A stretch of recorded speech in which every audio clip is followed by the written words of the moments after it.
दिल खोल के स्वागत है आपका सभी लोगों का मेरे यूट्यूब चैनल। जैसा कि आपको मेरे चैनल का नाम तो पता ही है, लेकिन जिन्हें नहीं पता उनके लिए बताना चाहूंगी। एग्जाम वाला विद योगिता मुकाती। इस चैनल पर कॉम्पिटिटिव बेस और स्पेशली क्लास 10th इन दोनों की तैयारी बेमिसाल तरीके से करवाई जा रही है। अगर अभी तक आप लोगों ने इस चैनल को सब्सक्राइब नहीं किया तो आप इसे सब्सक्राइब कर लें। बहुत सारे वीडियो मैंने डाल दिए हैं, आप प्लेलिस्ट में जाकर चेक करें और वीडियो को अच्छे से देखें।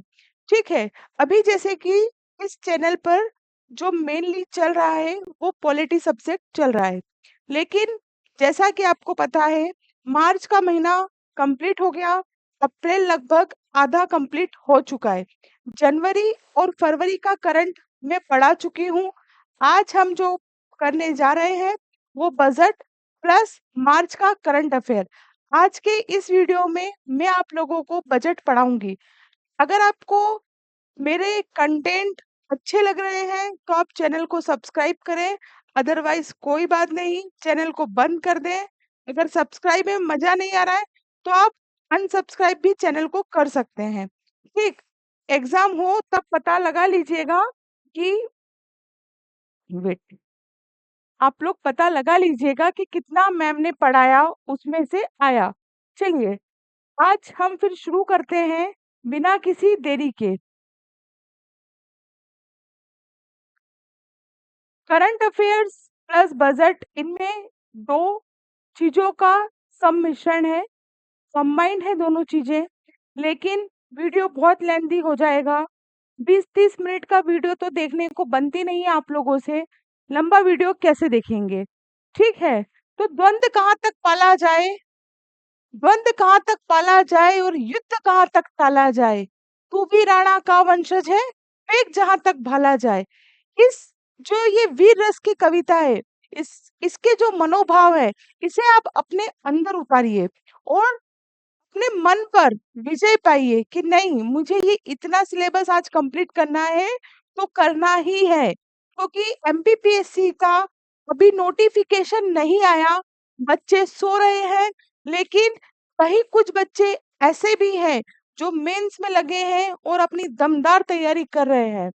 ठीक है, तो मैं फिर से कहना चाहूंगी कि जिस बच्चे ने जस्ट अभी ग्रेजुएशन किया है, जस्ट 21 के है, वो ये कतई ना सोचे कि मेरा पहला अटेम्प्ट है, मैं सिर्फ पेपर को दे के देखूंगा। नहीं, शिद्दत से जुड़े रहिए आप।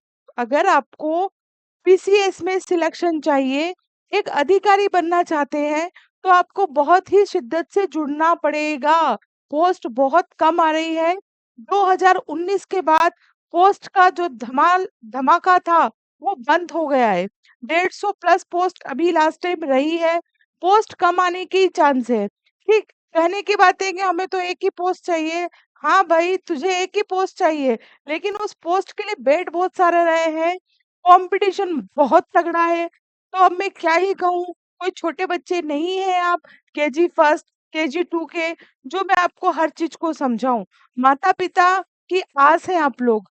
जिन बहुत सारे बच्चे ऐसे हैं जो बिल्कुल मिडिल क्लास से भी नीचे आ रहे हैं, तो उनके माता पिता कर्ज लेके पढ़ा रहे हैं, जमीन को बेचकर पढ़ा रहे हैं। मैं ऐसा इसलिए जानती हूँ कि मैं एक स्कूल लेवल से भी क्या हूँ, अटैच हूँ। ठीक है, स्कूल लेवल से भी अटैच हूँ। मैं बच्चों की नर्सरी, जो उनकी मतलब प्राइमरी आवश्यकताएं हैं, वहां से लेकर हाई लेवल तक जाकर सोच सकती हूँ। ठीक, जेब में पैसा होना चाहिए। नौकरी नहीं करोगे, कुछ बनोगे नहीं तो फिर क्या करोगे। ये जो गोल्डन समय है, आप अभी मत गवाओ इसको। भंवर कुएं पे इतनी सारी भीड़ लगी है, 9-10 बजे देखो तो भी भीड़ ही है। तो फिर बच्चे पढ़ कौन से रहे, मुझे समझ नहीं आ रहा है। जो रूम में बैठा अकेला बच्चा पढ़ाई कर रहा है, वो एक दिन जरूर सफलता प्राप्त करेगा और आप रोते रह जाएंगे, रोते रोते घर आएंगे। मेरी बातें बिल्कुल कड़वी लग रही होगी, मुझे बहुत अच्छे से पता है, लेकिन जो दवाई जितनी कड़वी होती है उसे हमने खा ली तो वो असर भी बहुत जोरदार करती है। चलिए, समय को अब वेस्ट नहीं करते हैं, आज का लेक्चर का समय पूर्ण हुआ। ठीक है, बोलिए सत्यनारायण भगवान की जय। और चलते हैं हम आगे की ओर। बात हो रही है बजट की। ठीक है, बजट शब्द का हमारे संविधान में किसी तरह का कोई भी उल्लेख नहीं है। क्वेश्चन आता है कि बजट का उल्लेख कौन से आर्टिकल के तहत आता है। तो मैं आपको बिल्कुल क्लियर करना चाहूंगी कि बजट का उल्लेख नहीं है। अगर बजट का उल्लेख नहीं है तो इसकी जगह हम किस वक्तव्य का या किस वाक्य का या किस शब्द का यूज करते हैं, मैं आपको बताने जा रही हूँ। कुछ बेसिक चीजें लिखी है, मुझे लगता है बजट पढ़ने से पहले आपको ये चीजें आनी चाहिए। चलिए, भारतीय संविधान के अनुच्छेद 112 में वार्षिक, देखिए 112 में काय का विवरण है, वार्षिक वित्तीय विवरण। इस बात को कान खोल के दिलो दिमाग में अच्छे से बिठा लें आप कि बजट शब्द का प्रयोग ना होते हुए हमारे संविधान में, हमारे कॉन्स्टिट्यूशन में वार्षिक वित्तीय विवरण है और इसका उल्लेख 112 नंबर के अनुच्छेद में किया गया है। ठीक है, इस अनुच्छेद के तहत भारत सरकार को हर साल संसद में बजट पेश करना होता है। ठीक है, आप जानते हैं कि हर साल क्या होता है, वित्तीय लेखा जोखा पेश होता है। क्या हानि हुई, क्या नए टैक्स जोड़े गए, क्या रिड्यूस किया गया, क्या किसानों को, बेटियों को वगैरह वगैरह सभी क्षेत्र में लाभ दिए गए या हमें हानियां हुई, वो सब बताया जाता है। चलिए, आर्टिकल 112, सरकार को हर साल संसद में वार्षिक वित्तीय विवरण पेश करना होता है। आर्टिकल 113, भारत की संचित निधि से होने वाले खर्चों पर संसद में मतदान की जरूरत नहीं होती है ना, ध्यान दीजिए। 113, 114, अनुदान की मांग होने के बाद विनियोग विधेयक लोकसभा में पेश किया जाता है। 115, अगर विनियोग के जरिए निकाली गई राशि पर्याप्त नहीं है तो सरकार पूरक मांगे रखती है, मतलब सप्लीमेंट्री। ठीक है। 116, सरकार किसी वित्तीय वर्ष का बजट आने से पहले एडवांस में अनुदान ले सकती है। 265, कानून के प्राधिकार के बिना कोई भी टैक्स नहीं लगाया जा सकता। 266, भारत की संचित निधि और लेखा लेख से जुड़ी बातें, ये बहुत इंपॉर्टेंट है। इसके बारे में डीपली, जैसा कि मैंने आपको बताया, अभी पॉलिटी चल रही है तो पॉलिटी के अंतर्गत डीपली पढ़ाऊंगी। अभी बजट चल रहा है तो मैं उसी मुद्दे पर बात करना चाहूंगी। चलिए, बजट को वित्त मंत्रालय तैयार करता है। और अभी वित्तीय मंत्री कौन है, बहुत अच्छे से पता होगा, कमेंट कर दो फटाक से खट करके, क्योंकि आगे तो नाम आ जाएगा उनका। बजट को वित्त मंत्रालय तैयार करता है। यह एक वित्तीय योजना है जिसमें सरकार की अनुमानित आय और व्यय की रूपरेखा होती है। बजट में राजस्व बढ़ाने के तरीके, पिछले साल की प्राप्तियों और व्यय का विवरण और आने वाले साल की आर्थिक और वित्तीय नीति भी शामिल होती है ना। आप ऐसा मान के चलिए, हमें घर का बजट रेडी करना है तो हम क्या करेंगे, जो पिछले साल हमारे घर में खर्चे हुए, जो इनकम हुई है ना, कितना नुकसान गया, वो सब लिखते हैं। अब कोई कह दे, घर में मान लो कोई कह दे, मान लो मुखिया है, उनने अपने बेटे को हैंड ओवर कर दिया, वो कहे कि भैया एडवांस में पूरे साल का मुझे क्या बना के दो, लेखा जोखा, तो वो तो अनुमानित ही बनेगा ना, क्योंकि अचानक क्या हो जाए कुछ नहीं कह सकता। लेकिन जो बालक होगा वो बिल्कुल सोच समझ के कि इतना खाने को चाहिए, इतना पीने को चाहिए, इतना मुझे जो फंड है दवाई गोली के लिए निकाल के रखना है, इतना घूमने फिरने के लिए, पूरा बजट तैयार करते हैं। वैसे ही ये भी क्या है, एक बजट है जो हम क्या करते हैं, तैयार करते हैं। हम नहीं करते, वित्त मंत्रालय करता है। केंद्रीय वित्त मंत्री कौन है अभी, केंद्रीय वित्त मंत्री वर्तमान में कौन है, निर्मला सीतारमण। ठीक है, निर्मला सीतारमण। निर्मला सीतारमण ने लगातार 8वीं बार बजट पेश किया है। यह मोदी सरकार का 3.0 का पहला पूर्णकालिक बजट है। 1 फरवरी 2025 को इसकी प्रस्तुति की गई और नरेंद्र मोदी जो हमारे लोकप्रिय प्रधानमंत्री है, उनके कार्यकाल का तीसरा बजट है। केंद्रीय वित्त मंत्री निर्मला सीतारमण ने वित्त वर्ष 2025 का बजट पेश किया।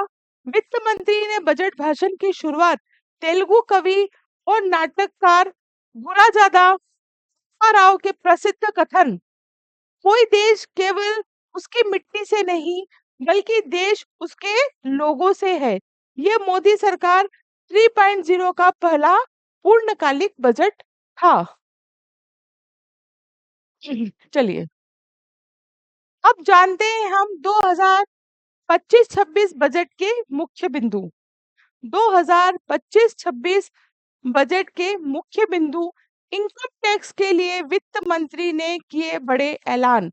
क्या क्या ऐलान है उन्हें हम पढ़ते हैं। इनकम टैक्स के लिए 12 लाख की इनकम टैक्स वाले को कोई टैक्स नहीं देना होगा।